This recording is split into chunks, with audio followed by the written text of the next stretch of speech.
Hello दोस्तों। आज की कहानी गरीब विधवा औरत। प्रिया एक गरीब विधवा औरत थी।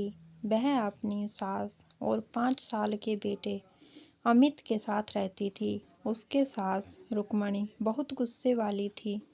रुक्मणी हमेशा अपनी बहू को डांटती रहती थी। एक दिन प्रिया घर में काम कर रही थी। तभी रुक्मणी उसके पास आती है। रुक्मणी, बहू, तू घर का काम ही करती रहेगी या बाहर जाकर भी कोई काम करेगी? मेरे बेटे को खा गई, अब क्या मेरे पोते को भूखा मारेगी? बाहर जाकर कुछ काम कर और पैसे कमा कर ला। प्रिया, माँ जी, मैं कल गई थी काम ढूंढने, लेकिन मुझे कोई काम नहीं मिला। आज फिर जाकर काम की तलाश करती हूँ। प्रिया अपनी सास और अमित के लिए खाना बनाकर बाहर चली जाती है। वह कई जगह जाती है, लेकिन उसे कोई काम नहीं मिलता। इसी तरह पूरा दिन बीत जाता है। प्रिया निराश होकर घर की तरफ चल देती है। तभी वह एक ढाबे पर किसी की बातें सुनती है। ढाबे वाला, देख भाई मोहन, तू मुझसे दुगने पैसे ले ले, लेकिन काम छोड़कर मत जा। तू इतना अच्छा खाना बनाता है, तभी तो मेरा ढाबा चल रहा है। अब तू अचानक काम छोड़कर जा रहा है। मोहन, मैं अपने गांव जा रहा हूँ, 1 महीने बाद वापस आ जाऊँगा। ढाबे वाला, 1 महीने में तो मेरे सारे ग्राहक टूट जाएंगे। तू 1 हफ्ते में वापस आ जा, मैं तुझे दुगने पैसे दूंगा। लेकिन मोहन नहीं मानता और तभी प्रिया ढाबे वाले के पास आ जाती है। प्रिया भैया, मैंने अभी अभी तुम्हारी बातें सुनी हैं। मुझे बहुत अच्छा खाना बनाना आता है, मुझे नौकरी पर रख लो। ढाबे वाला, यह कोई घर का खाना नहीं बनाना है।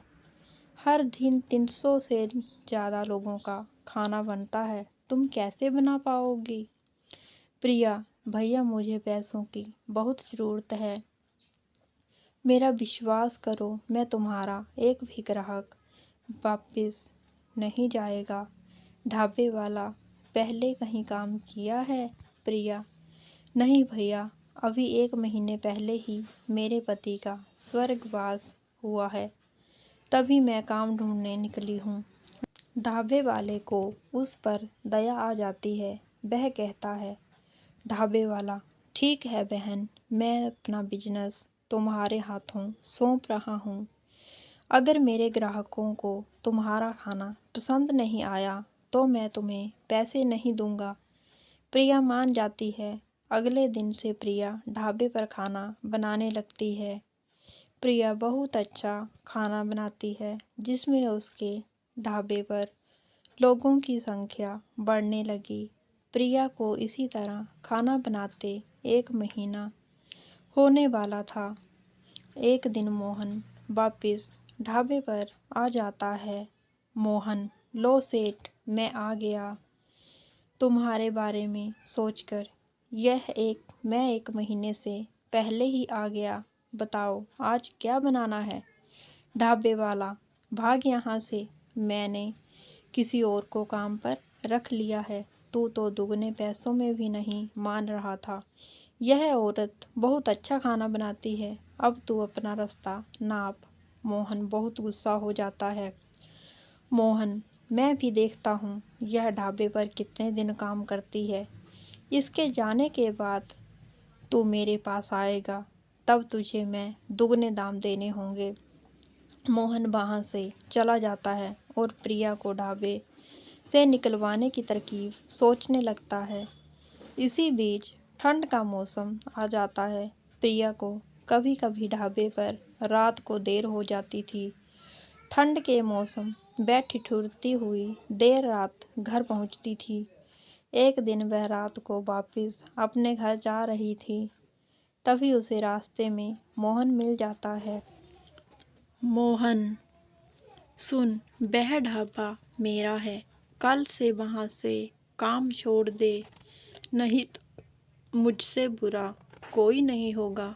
प्रिया, भैया, मैं बहुत गरीब हूँ, मुझ पर रहम करो। तुम तो कहीं भी काम ढूंढ लोगे, मैं अकेली कहाँ जाऊँगी काम ढूंढने। मोहन, वह सब मुझे नहीं पता, कल से तू ढाबे पर नहीं जाएगी, बस। यह कहकर मोहन चला जाता है। प्रिया घर आकर बहुत रोती है। अगले दिन वह ढाबे पर जाकर ढाबे के मालिक को सारी बात बता देती है। उसका मालिक कहता है, ढाबे वाला, बहन तुम चिंता मत करो, इस मोहन को तो मैं सबक सिखाऊंगा, तुम आज फिर उसी रास्ते से जाना।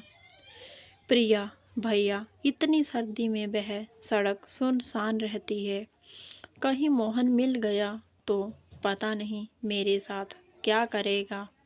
ढाबे वाला, बहन तुम चिंता मत करो, मैं छिपकर वहीं रहूँगा, जब वह तुम्हारे पास आएगा तभी मैं उसे पकड़ लूँगा। प्रिया रात को उसी रास्ते से वापस चल देती है। तभी उसे मोहन मिलता है।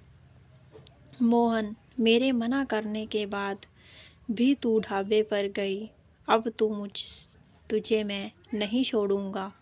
मोहन जैसे ही उसे मारने के लिए आगे बढ़ता है, ढाबे का मालिक पुलिस के साथ आकर उसे पकड़ लेता है। पुलिस एक गरीब विधवा औरत को परेशान करता है, अब तो तुझे ढाबा नहीं जेल मिलेगी, यह कहकर मोहन को पकड़कर ले जाते हैं। प्रिया अगले दिन फिर से ढाबे पर काम करने लगती है।